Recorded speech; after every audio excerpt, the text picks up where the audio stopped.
Então, olá, seja bem-vindo. Este é o podcast Nova em Pauta do Jornal O Diário. Eu sou Giabão e tenho hoje aqui comigo o entrevistado Lucas Ferreira. O Lucas, ele é psicoterapeuta, teólogo, pós-graduado em aconselhamento, além de outras especializações. E trouxemos o Lucas aqui para falar sobre um assunto muito importante, que é o Setembro Amarelo.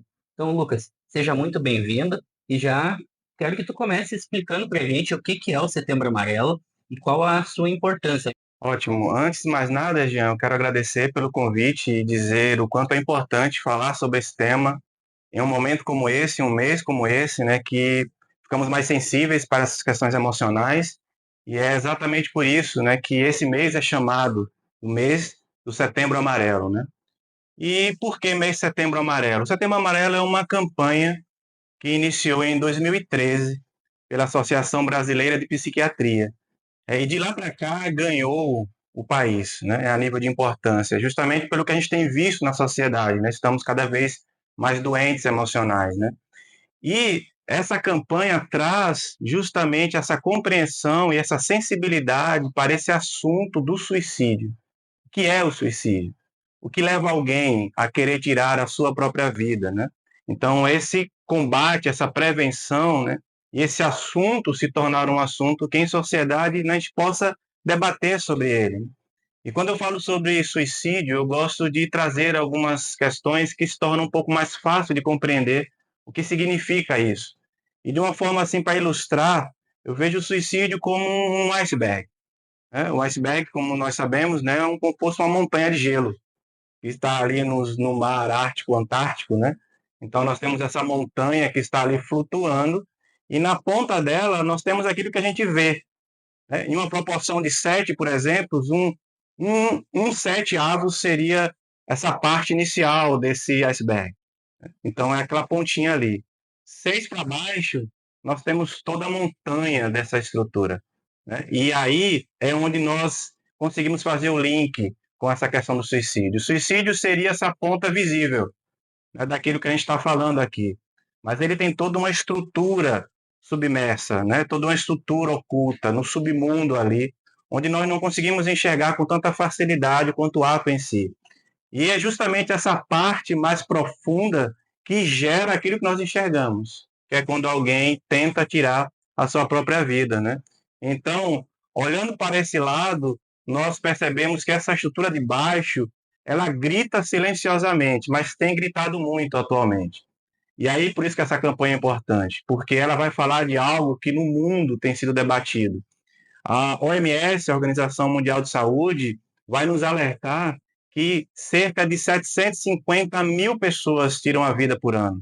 750 mil pessoas tiram a vida por ano. E nesse grupo, né, de pessoas, nós temos aí as faixas etárias, que vão aí de 15 a 29 anos, onde está aí o gargalo maior, né? Só que o que impressiona nisso, além dessas idades, é a abrangência, é como isso está ampliando, porque nós estamos diminuindo idade e aumentando idade. Nós estamos nos aproximando cada vez mais da pré-adolescência e da infância. E aí a gente para questionar o que faz com que uma criança, um pré-adolescente que está começando a vida já queira terminá-la. Que tortura é essa que faz uma criança que ainda está aprendendo a viver dizer que não quer mais? Né? Então, isso é algo muito sério. E também olhamos para outra ponta que também alarga, que é a questão dos nossos idosos. O que faz um homem ou uma mulher de 60, 70, 80 anos, já no momento áureo da vida, para poder curtir, aproveitar, celebrar o que construiu, está decidindo tirar a sua própria vida. Né? Então, que vida é essa que pesou tanto? Até chegar ali nessa data e dizer assim, eu não aguento mais. E aquele que nem começou a viver diz assim, eu não quero nem começar. Então, quando a gente olha para isso, a gente percebe a importância dessa campanha. E o como ela precisa ser cada vez mais vista, entendida e debatida. E quando nós vamos aqui para o nosso Brasil, nós vamos ver que temos aí de 14 a 15 mil pessoas que tiram a vida por ano no nosso país.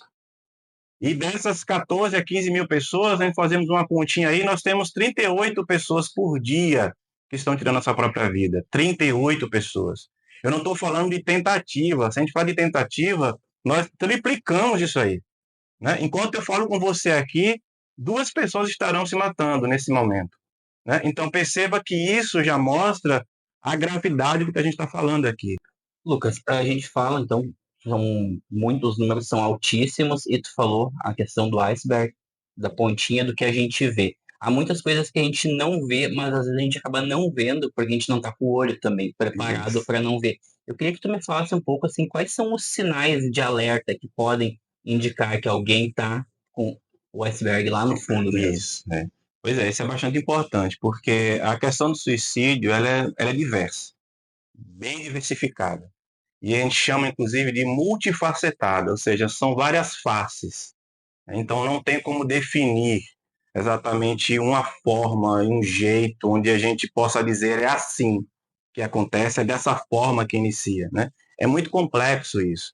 Mas a gente pode tentar, né? Nos estudos nós conseguimos compreender algumas coisas. E é legal quando a gente consegue olhar e meio que tentar identificar esses processos. E tem duas palavras interessantes que a gente pode aprender sobre isso, que é a questão do sintoma e da causa, né? Então, essas duas palavras falam muito sobre várias áreas da nossa vida, mas também sobre a questão do suicídio. Porque quais seriam os sintomas de alguém que está tentando, que está pensando em tirar sua própria vida? Nós temos alguns, né? Eu poderia trazer três deles aqui. Seria o isolamento, a solidão e as crises, né? Então, esses são os três sintomas, vamos dizer assim, gerais e básicos, né? De uma pessoa que está em um momento difícil na vida e que poderia estar dando sinais, direto ou indiretamente, que está pensando em tirar sua própria vida. Um outro, Jean, que não é tão comum assim, é a extrema alegria.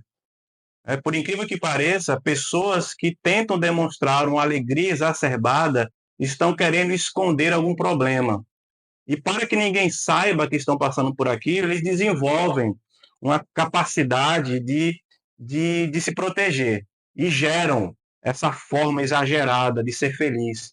Mas quando voltam para casa, vão ter que lidar com a dor e sofrimento que estão tentando esconder. E aquilo se torna um peso ainda maior, né?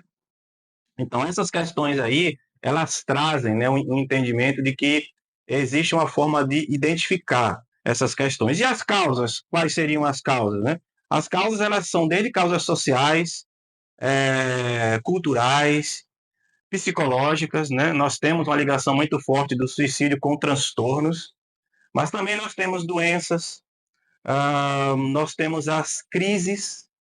Então, quando eu perco algo, um sonho, um projeto, alguém, né? Ou quando eu estou em uma crise financeira, quando eu estou em uma crise emocional através de um sentimento, de um relacionamento que não perdurou, que não deu certo por uma culpa minha, por exemplo, né? Ou até crises financeiras. Então, tudo isso gera esse desconforto tão profundo, né? E quando não se tem um ambiente para que eu possa falar e tratar tudo isso e entender o que está acontecendo comigo, então eu quero terminar o sofrimento. Eu não quero terminar a minha vida.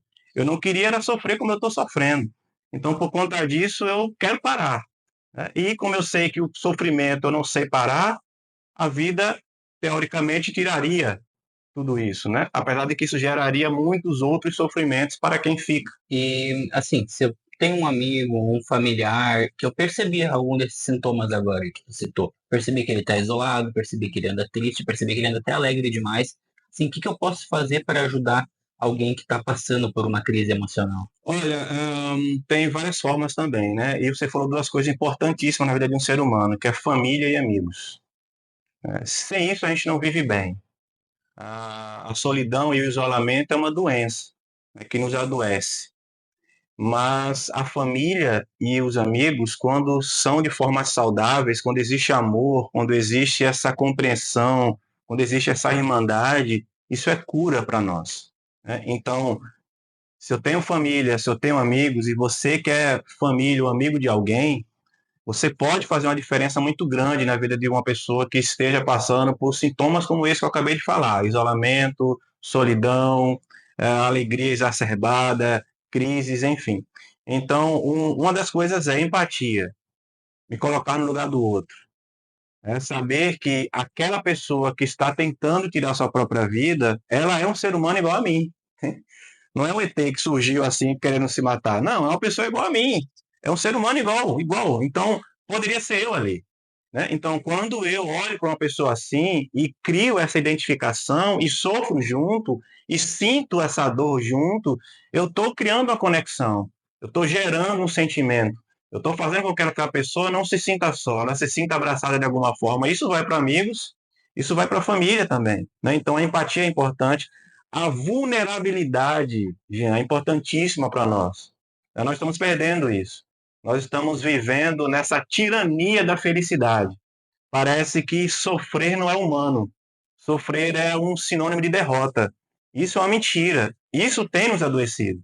Porque nós não estamos felizes sempre, não estaremos alegres sempre. A nossa vida é como se fosse uma roda gigante.